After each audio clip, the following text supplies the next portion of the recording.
अच्छा बच्चे, आज हमने देखना है कि यूनिफॉर्म सर्कुलर मोशन क्या होती है। सबसे पहले देखो बेटा, सर्कुलर मोशन किसको कहते हैं। The motion of an object in a circular path is known as circular motion. कोई भी बॉडी किसी भी सर्कुलर ट्रैक पे जब मूव करती है बेटा, उसको हम सर्कुलर मोशन कहते हैं। ठीक है।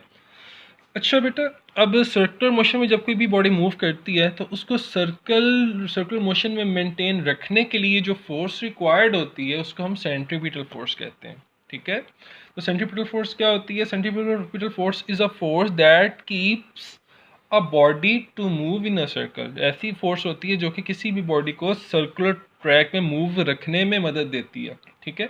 इसका सिंबल बेटा एफ सी होता है, उसकी मैथमेटिकल फॉर्म होती है F C is equal to M V square over are.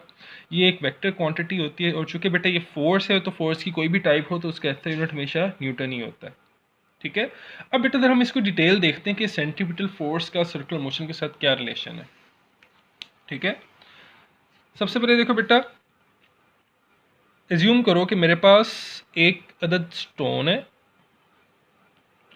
उसको मैंने एक स्ट्रिंग के साथ अटैच किया और स्ट्रिंग का एक सिरे को मैंने हाथ से पकड़ लिया। इस सेंटर पॉइंट से मैंने स्ट्रिंग को पकड़ा हुआ है और स्ट्रिंग के दूसरे सिरे पे मैंने स्टोन अटैच किया है और स्टोन को मैंने घुमाना शुरू कर दिया है। एज्यूम करो स्टोन इस वक्त एंटी क्लॉकवाइज डायरेक्शन में घूम रहा है और मैं स्टोन को घुमा रहा हूँ। अब हो क्या रहा है कि ये स्टोन इस सर्कुलर पाथ में मूव कैसे कर रहा है। बेसिकली हो ये रहा है कि मैं अपने हाथ से इस स्ट्रिंग के ज़रिए इस स्टोन के ऊपर एक फोर्स लगा रहा हूँ, और जब स्ट्रिंग एक साइड किसी एक डायरेक्शन में मूव करना शुरू करता है तो वो कोशिश करता है कि वो आगे की तरफ निकल जाए। लेकिन होता क्या है कि ये जो स्टोन है ये आगे नहीं जाता, बल्कि ये स्ट्रिंग के साथ अटैच होने की वजह से मेरे हाथ की फोर्स इस पर लगती है और ये स्ट्रिंग आगे जाते जाते अंदर की तरफ खिंच जाता है। ठीक है। तो वो आगे नहीं जाता बल्कि वो यहाँ जाने की बजाय इधर आ जाता है। जब इधर जाता है तो वो यहाँ जाने की कोशिश करता है।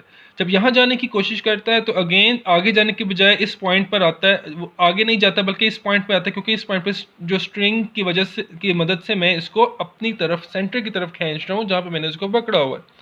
इसका मतलब है इस पूरे के पूरे पाथ के लॉन्ग जिस डायरेक्शन में भी आप चले जाएं, अगर स्टोन यहाँ पे है तो अगर यहाँ से अगर यहाँ जाने की कोशिश करेगा तो अगेन यहाँ पर भी जो स्टोन है उसको स्ट्रिंग की मदद से मैं अपने सेंटर की तरफ खींच लूँगा। इसका मतलब ये है कि कोई भी बॉडी जब किसी सर्कुलर पाथ में मूव कर रही होती है तो वो सर्कल में मेंटेन क्यों रहती है? क्योंकि उसको कोई ना कोई फोर्स सर्कल के सेंटर की तरफ खींच रही होती है। तो ये जो सेंटर डायरेक्शन में लगने वाली जो फोर्स होती है इसको सेंट्रीपिटल फोर्स कहते हैं।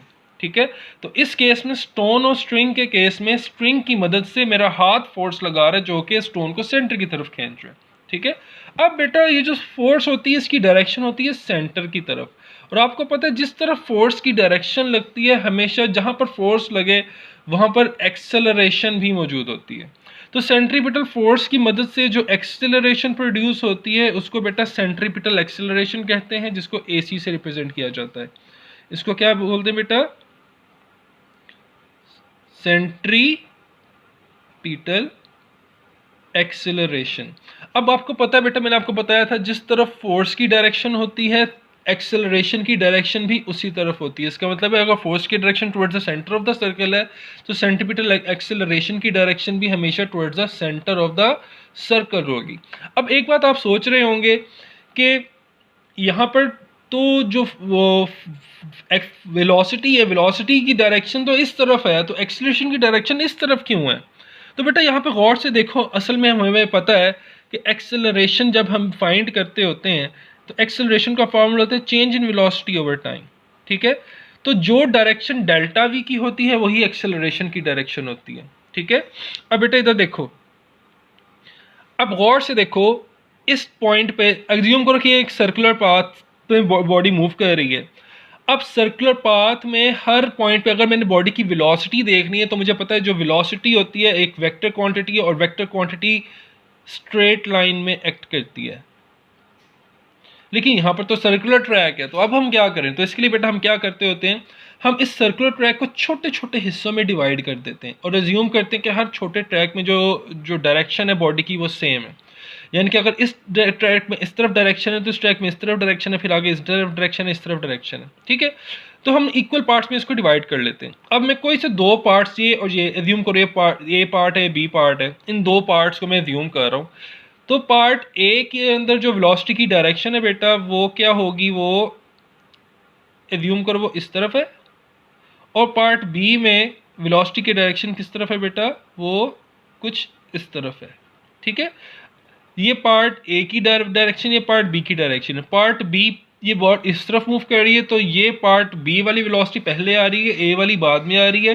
तो इसका मतलब है बाद वाली माइनस पहली वाली करूंगा तो चेंज इन वेलोसिटी आएगा। इसका मतलब है मैं ए माइनस बी करूंगा तो मेरे पास डेल्टा वी की वैल्यू आ जाएगी।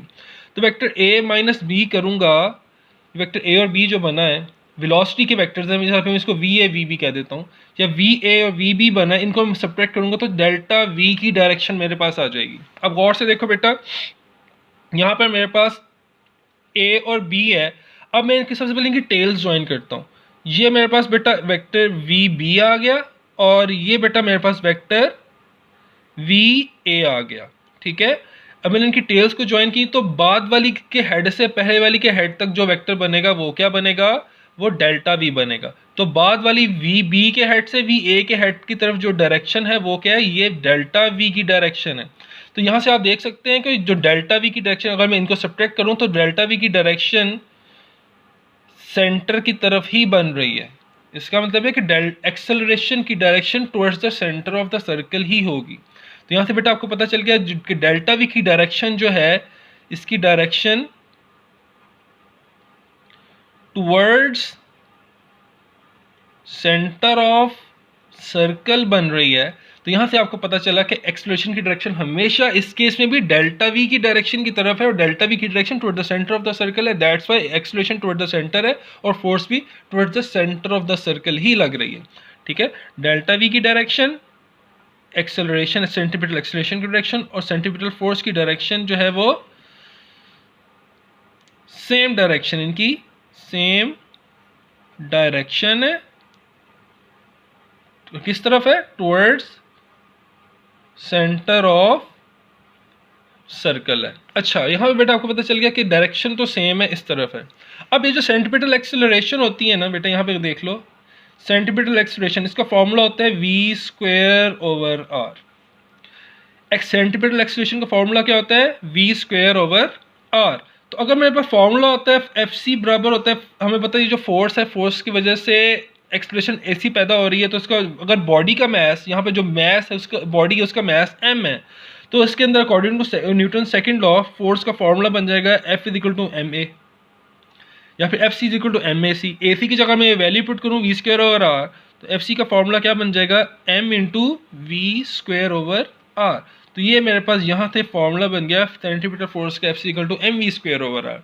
आपकी बुक में बेटा इन्होंने सिंपल यूज़ किया हुआ है, वेक्टर की फॉर्म नहीं शो की हुई, आप इसका सिंपल एफ सी ऐसे भी लिख सकते हो, और ये जो फॉर्मूला, इस फॉर्मूले की जगह आप सिंपल ये फॉर्मूला भी लिख सकते हो, मैग्नीट्यूड फॉर्म में भी लिख सकते हो, M V square over R. ये बेटा आपकी मर्जी है। ठीक है, ये मैंने आपको सिर्फ समझाने के लिए लिखा है, आप बुक को ही फॉलो करो, आप ये और ये टर्म्स यूज़ करना, ये फॉर्मूला यूज़ करना। आप ये फार्मूला मैंने आपको समझाने के लिए लिखा है, ये वाला फॉर्म मैंने आपको समझाने के लिए लिखी है। ठीक है, आपने बेटा यही वाला जो है ये और ये जो बुक के अंदर लिखा हुआ है, आपने वही सिंबल्स यूज़ करने हैं। यहाँ से बेटा आपको पता चल गया कि इसकी डेरिवेशन कैसे होती है। बेटा आखिरी छोटी सी बात यह है, अब मुझे पता है कि न्यूटन थर्ड लॉ के मुताबिक हर एक्शन का एक रिएक्शन होता है।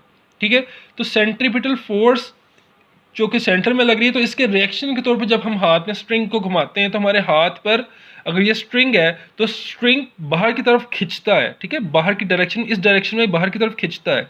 तो बाहर की तरफ जो फोर्स लग रही होती है वो बेसिकली सेंट्रीपिटल फोर्स के रिएक्शन में ऑपोजिट डायरेक्शन की फोर्स लग रही होती है, और इस फोर्स को कहते हैं बेटा सेंट्रीफ्यूगल फोर्स।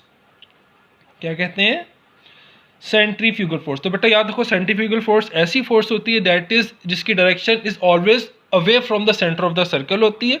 ठीक है, it is opposite, equal and opposite to the centripetal force. इसकी मैग्नीट्यूड सेंट्रीपिटल फोर्स की इक्वल होती है, लेकिन डायरेक्शन सेंट्रीपिटल फोर्स से ऑपोजिट होती है। तो बेटा यहाँ पर एक बात आप नोट कर लें कि जो सेंट्रीफ्यूगल फोर्स है, सेंट्रीफ्यूगल फोर्स ये भी एक वेक्टर क्वांटिटी है। अब चूंकि इसका डायरेक्शन सेंट्रीपिटल फोर्स की इक्वल एंड ऑपोजिट होती है, तो बेटा यहाँ पर आप लिख सकते हो कि centrifugal force negative of FC होता है ये, ठीक है। और इसका आप लिख सकते हो, या फिर इसका जो फॉर्मूला बनेगा सेंटीमीटर फोर्स का, या -mv² बनेगा, ठीक है। ये वेक्टर क्वांटिटी है और सेंट्रीफ्यूगल फोर्स का SI जो यूनिट है वो न्यूटन ही होता है, क्योंकि मैंने आपको भी बताया कि फोर्स की कोई भी टाइप होगी उसका SI यूनिट न्यूटन ही होगा, ठीक हो गया। बाकी बेटा इसकी जो डायरेक्शन होती है वो मैंने आपको बता दी कि away from the centre of the circle होती है, opposite to the direction of centripetal force होती है।